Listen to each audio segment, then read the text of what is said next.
Hi friends, ഇതെൻ്റെ first video ആണ്. അതുകൊണ്ട് തന്നെ ഹെൽത്തി ആയിട്ടുള്ള പനീർ എങ്ങനെ ഉണ്ടാക്കുന്നതെന്ന് നോക്കാം.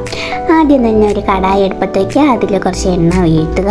അതിലേക്ക് കുറച്ച് ബട്ടർ ആഡ് ചെയ്ത് ചൂടാക്കണം. ശേഷം അതിലേക്ക് പനീർ ആഡ് ചെയ്യുക. അത് ജസ്റ്റ് ഒന്ന് ഫ്രൈ ആകുന്നത് വരെ വെയിറ്റ് ചെയ്യണം. തിരിച്ചും മറിച്ചും ഇട്ട് കൊടുക്കണം. ഞാൻ ഇവിടെ 100 ഗ്രാമാണ് എടുത്തിരിക്കുന്നത്. നിങ്ങൾക്ക് ആവശ്യമുള്ളത് എടുക്കാം. പനീർ ഫ്രൈ ആയി കഴിഞ്ഞാൽ അത് നമുക്ക് കോരി മാറ്റി വെക്കാം. ബാക്കിയുള്ള എണ്ണയിൽ നമുക്ക് സവാള വഴറ്റി എടുക്കാം. അതിലേക്ക് നമുക്ക് കുറച്ച് ഉപ്പ് ആഡ് ചെയ്ത് കൊടുക്കണം. ശേഷം തക്കാളി പേസ്റ്റ് ചെയ്തത് നമുക്ക് ആഡ് ചെയ്ത് കൊടുക്കാം. തക്കാളി പീസാക്കിയത് വേണമെങ്കിൽ ആഡ് ചെയ്യാം, പക്ഷെ എനിക്ക് ഇങ്ങനെയാണ് ഇഷ്ടം. ഞാൻ എൻ്റെ ഒരു ഇതിലാണ് ചെയ്തിരിക്കുന്നത്. അത് വെന്ത് കഴിഞ്ഞാൽ മഞ്ഞൾപ്പൊടി ആഡ് ചെയ്യണം. ആവശ്യത്തിന് മുളക് പൊടിയും ആവശ്യത്തിന് മല്ലിപ്പൊടിയും ചേർത്ത് പച്ചമണം മാറുന്നത് വരെ ഇളക്കി കൊടുക്കുക. മിനിമം നമ്മൾ 2 തക്കാളിയെങ്കിലും ആഡ് ചെയ്യണം. തക്കാളിയുടെ ടേസ്റ്റ് ഇഷ്ടമുള്ളവർക്ക് ഇത് നന്നായിട്ട് ഇഷ്ടമാകും. അതിലേക്ക് നമ്മൾ നേരത്തെ മാറ്റി വെച്ച പനീർ ആഡ് ചെയ്യണം.